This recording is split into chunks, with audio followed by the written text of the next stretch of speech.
소명 7. 역사상 가장 거대한 도전.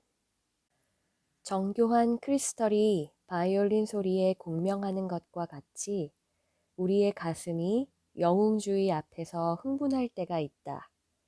나는 불과 12살이었을 때 당시 고전을 가르치던 교장 선생님으로부터 인류 역사상 가장 용맹스러운 이야기로 꼽히는 테르모필레 이야기를 처음으로 들으며 그런 경험을 했다. 수십 년이 지난 후에도 나는 그분을 여전히 기억하고 있다.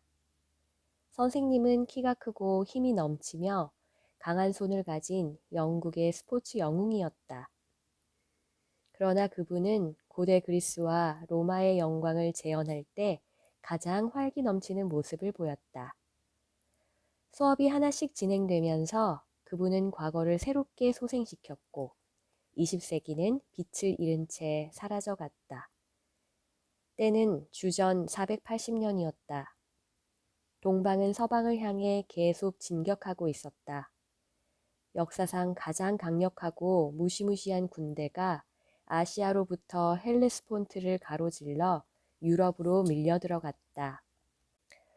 막강한 페르시아 왕이었던 아하수에로의 지휘하에 진군하던 군대에는 엄청난 수의 무장한 페르시아인, 낙타를 탄 아랍인, 병거를 탄 리비아인, 터번을 감은 시시아인, 풍선바지, 발목부터 무릎까지는 가늘고 무릎에서 허리까지는 불룩한 모양의 바지를 입은 스키티아인, 굽 높은 장화를 신은 사랑기아인, 그 밖에 여러 종족과 민족들이 포함되어 있었다.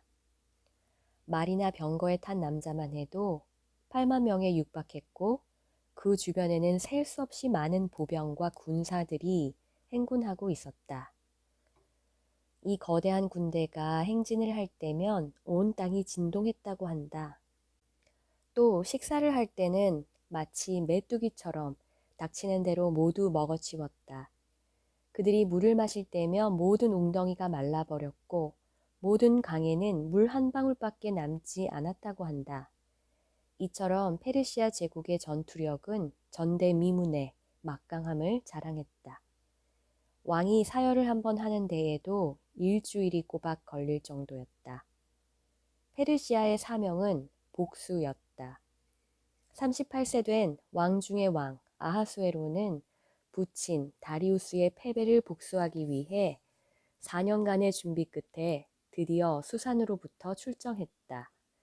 그의 계획은 그리스를 정복하고 아테네와 스파르타의 위협을 꺾어버림으로써 페르시아 제국을 확장하는 것이었다. 물론 아테네는 페리클레스, 피디아스, 아이스킬루스, 소포클레스 등이 활동하던 전성기를 맞이하기 이전이었다. 파르테논 신전의 경이로움과 과학, 철학, 민주주의, 원형극장 등으로 특징 지어지는 황금기는 장차 다가올 것이었다. 아테네는 다루기 까다로운 작은 도시에 불과했다. 그에 비하면 스파르타가 군사적으로 훨씬 큰 잠재력을 지니고 있었다. 하지만 8월 중순의 찌는 더위에 장래를 점치는 것은 얼빠진 짓으로 보였을 것이다. 설사 그들이 서로 단합했다 하더라도 그리스 도시 국가들은 아하수에로의 엄청난 군사력에 상대가 되지 못했을 것이다. 그런 판국에 그들은 무방비 상태였을 뿐 아니라 분열되어 있었다. 싸우기 좋아하는 그리스인들은 페르시아와의 전쟁도 모자라서 서로 분쟁하고 있었다. 그래서 약 25만 명, 헤로도투스는 300만이라고 말했다. 에 달했던 페르시아 군대는 그리스의 5개 도시 국가에서 엉겁결에 징병된 7천 명의 오합지졸과 맞서게 된다. 그러나 그 중심에는 300명의 스파르타인들이 있었는데 그들은 버티든지 죽든지 양자태기를 하도록 훈련받은 자들이었다. 스파르타인 어머니들은 자기 아들에게 방패를 들고 돌아오던지 방패 위에 얹혀서 돌아오너라고 말했다. 그들의 지휘관은 55세의 스파르타 왕 레오니다스였다. 그들은 폭이 18m 정도 되는 좁은 대형으로 섰는데 한 편은 바다요, 다른 편은 1500m나 되는 칼리드로모스 산의 절벽으로 막혀 있었다. 그리고 이 절벽의 가장 협소한 곳에서는 그리스어로 테르모필레 혹은 열문, 핫 게이츠이라 불리는 뜨거운 유황 온천이 넘쳐 흐르고 있었다. 처음에 페르시아인들은 틀림없이 그저 먼지만 날릴 소탕 작전 정도로 예상했을 것이다. 그런데 이틀 동안 그 무적의 군대가 강력한 저지를 받아 진군을 멈추어야 했다. 둘째 날이 저물 무렵 아하수에로 왕은 큰 재난을 두려워한 나머지 자신의 정예 부대인 불사조를 투입했는데 그들 역시 엄청난 사상자를 낸 채 퇴각했다. 이틀 내내 페르시아 대군이 공격을 퍼부었으나 얼마 안 되는 그리스 영웅들은 굳게 버티었다. 그 후 불행하게도 그리스인들은 배신을 당했다.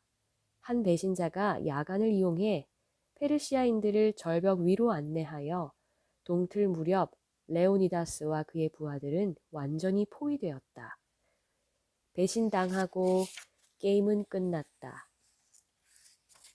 죽음의 그림자는 새벽이 오듯 분명히 드리워져 있었다. 레오니다스는 군대를 대부분 해산시켰고 직속 부대인 300명의 스파르타인들과 소수의 다른 군인들만 데리고 최후의 필사적인 방어벽을 구축할 작은 언덕으로 갔다. 그곳에서 그들은 최후의 한 명까지 싸우다가 전멸했다. 헤로도투스에 의하면 그들은 칼을 놓친 후에는 손과 이로 싸웠다고 한다. 그들은 죽기 전에 집으로 가슴 저미는 메시지를 보냈는데 후에 그것이 그들의 묘비문이 되었다. 낯선 이여, 우리는 스파르타인들이 기대했던 대로 행동했고 이제 여기에 묻히노라고 그들에게 전해주오. 이 간명하고도 핵심을 찌르는 최후의 한마디를 남긴 그 소수의 그리스인들은 이 말이 장차 미칠 영향력을 미처 가늠하지 못했었다.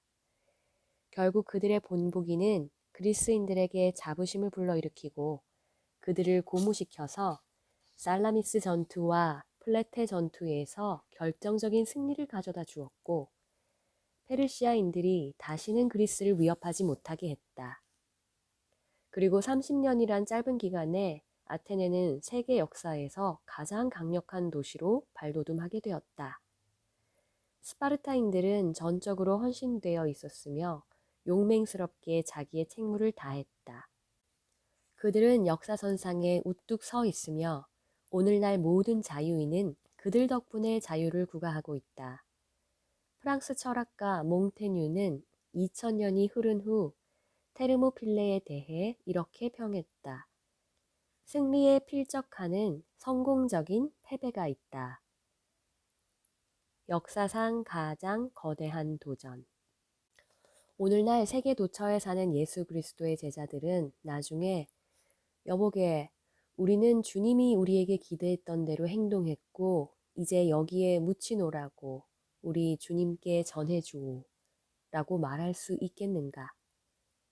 이제 세 번째 천년을 맞이하는 문턱에서 예수 그리스도의 교회는 역사상 가장 거대한 도전에 직면해 있다. 이 도전은 믿음만큼이나 행위와 깊은 관련이 있는 것으로 행동을 촉발해내고 강화시키는 믿음을 요구한다. 그러면 그 도전은 어떤 것인가?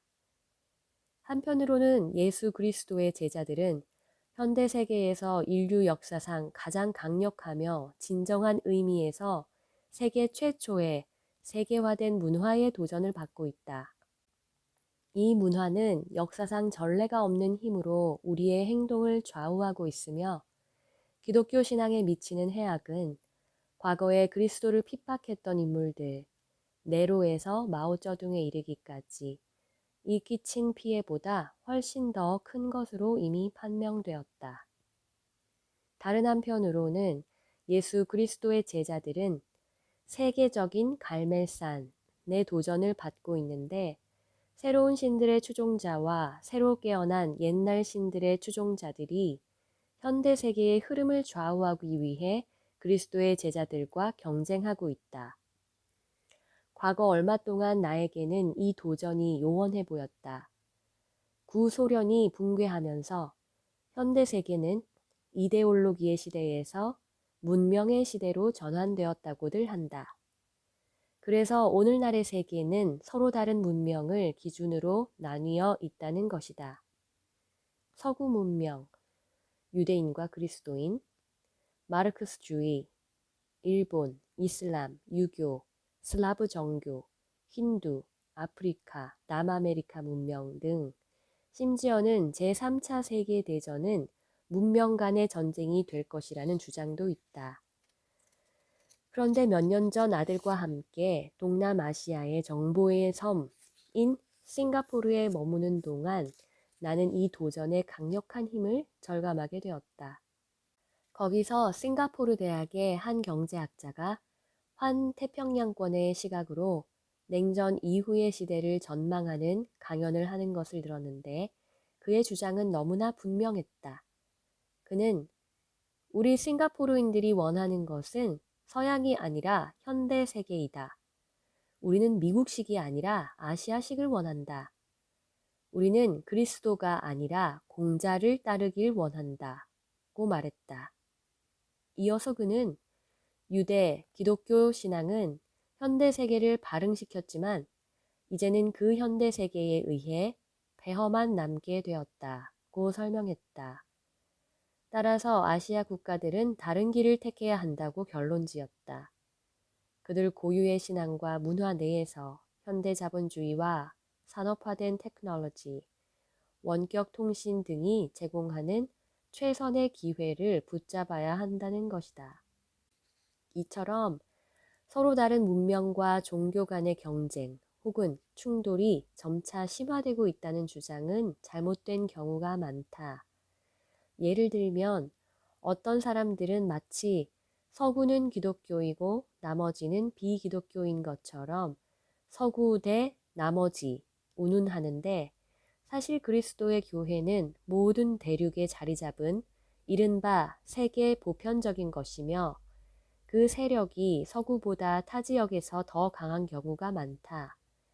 또 다른 이들은 이 경쟁을 국제적인 문화 전쟁이나 심지어 지하드, 성전라고까지 자극적으로 묘사하는데 그것은 예수님의 복음의 핵심이 화해라는 사실을 망각한 처사이다. 요즘 상황에서 교회가 직면한 가장 깊은 차원의 도전은 정치나 이데올로기의 도전이 아니며 군사적인 도전은 더더욱 아니다.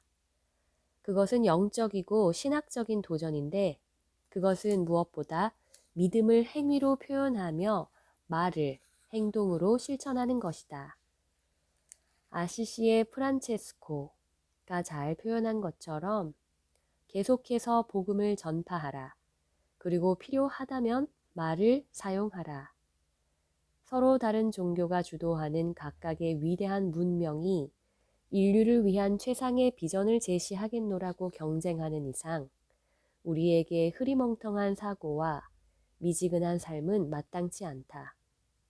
현대 세계에서는 문명 및 종교의 차별성이 중요한 차이를 만들어낼 수 있다. 믿음에는 결과가 따르는 법이다. 하나님, 세계, 인간됨, 정의, 자유, 공동체, 돈, 기타 수많은 이슈에 대해 이론상 다른 견해로 시작한 것이 나중에는 근본적으로 판이한 사회를 형성하고 전혀 다른 삶과 죽음의 방식을 낳게 된다. 그리스도의 교회는 이 같은 도전에 대처할 준비가 되어 있는가? 예수님의 제자들은 복음에 완전히 사로잡혀서 주님이 기대하시는 대로 행동할 채비를 갖추고 있는가? 우리는 살아있는 신앙의 위대한 진리, 곧 신앙은 개인의 삶을 근본적으로 바꾸어 놓을 뿐 아니라 역사를 좌우하고 문화를 변혁시키는 능력이 있음이 이미 입증되었다는 것을 실제로 알고 있는가? 앞으로 우리가 다각도로 살펴보겠지만 소명은 이 중대한 시점에 교회의 온전성을 유지하고 효과 있는 사역을 하는데 없어서는 안 될 것이다. 중대한 시점, 문화를 변화시키는 능력 등의 표현에 대해 많은 사람이 냉담하게 반응할지 모르지만 이들은 내가 의도적으로 선택한 용어들이다. 어떤 그리스도인들은 자신의 신앙을 개인적인, 관계적인, 영적인, 그리고 단순한 차원에 묶어두길 좋아한다. 나는 그러한 신앙과는 잘못되었다고 생각한다. 소명이 우리의 개인적인 삶에 깊이 연관된 진리임은 분명하지만 그것은 잠재적으로 문화적인 삶과도 연루되어 있다. 소명은 문화적인 것 이상이지만 개인적인 것 이상이기도 하다. 소명의 의미를 발견해 보라. 그러면 복음의 핵심도 발견하게 될 것이다. 그러므로 내가 던지는 도전은 의도적인 것이다. 오늘날 예수님의 제자 중 많은 이들이 소명의 진리에 담긴 다차원적인 의미를 알고자 노력하지 않는데 그 이유는 현대 세계의 도전과 현 시점의 중대성을 깊이 인식하지 못하기 때문이다. 꿋꿋하게 버틸 때는 바로 주님이 우리에게 기대하시는 대로 행동할 때이다. 행동할 때는 바로 그분이 우리에게 가르치셨던 대로 믿을 때이다. 믿을 때는 바로 신앙에 대해 안락하게 생각하던 좁은 사고방식에서 박차고 일어나 그분의 부르심을 받았다는 것이 무엇인지를 알 때이다. 이 소명은 가장 깊고도 강렬한 우리의 열정을 불러일으킨다. 소명의 진리는 개인적인 차원 이상의 것이다. 그것은 예수님의 복음이 편만하게 될 것이라는 흔들릴 수 없는 확신을 지지하는 가장 강력한 근거이다. 나는 서구 세계와 교회에 대해 어느 누구보다 더 포괄적이고 강력하게 비판하긴 하지만 장기적인 관점에서는 추호도 실망하거나 비관적이거나 부정적이지 않다. 사람들은 종종 나에게 교회의 잘못된 점을 그처럼 철저하게 분석하면서 동시에 교회의 장래에 대해 어떻게 그렇게 희망적일 수 있는지 묻는다. 부분적으로 대답하자면 그 위기 자체가 바로 기회라는 것이다. 교회와 좀 더 넓은 사회에 속한 일부 사람들은 최근까지도 세상적인 것을 그처럼 굳게 신뢰했던 태도를 부끄럽게 여겨야 한다. 그러나 이보다 더 깊은 차원의 대답은 복음 자체의 특성에 있다. 복음은 쉽게 지울 수 없는, 또한 지워지지 않는 진리의 별자리와 같은 것이다. 달리 말하자면 내가 지난 수십 년에 걸쳐 예수님을 따라 사는 동안 그분을 아는 기쁨 다음으로 내 마음에 남아있는 것은 오늘날 예수님의 제자라고 자칭하는 우리들의 상태를 보며 느낀 슬픔이다. 우리 중 그렇게 많은 사람이 복음에 따라 살고 있다고 고백하면서도 병적일 정도로 사회로부터 소외되어 있으며 개인의 삶에서도 그처럼 특징 없고 일관성 없게 살고 있다면 도대체 복음에 문제가 있는 것인가? 아니면 우리에게 문제가 있는 것인가? 수년 전 이 의문을 풀기 위해서 나는 복음의 진리가 진부하거나 무력한 것이 아니라 오히려 신선하고 강력하고 폭발적이며 중대한 결과를 초래한다는 것을 보여주는 신뢰들을 찾으려고 다른 시대와 장소를 두루 연구한 적이 있었다. 나는 그리스도의 십자가의 진리와 더불어 소명의 진리는 역사상 다른 어떤 진리 못지않게 개개인과 사회에 큰 영향력을 발휘했던 것을 발견했다. 이 진리를 다시 발견한다면 앞으로도 그럴 것이라고 믿는다. 묵상 질문. 당신은 중요한 한 가지 진리, 즉 현대 세계의 중대한 도전 앞에서 당신이 깊이 탐구할 만한 진리, 당신을 굳게 붙들어줄 닫히며 당신의 굶주림을 채워줄 풍성한 양식이 될 진리, 다른 어떤 관계보다 더 소중한 관계인 그 진리를 알기 원하는가? 나사렛 예수의 음성에 귀 기울이고 그분의 부르심에 응답하라.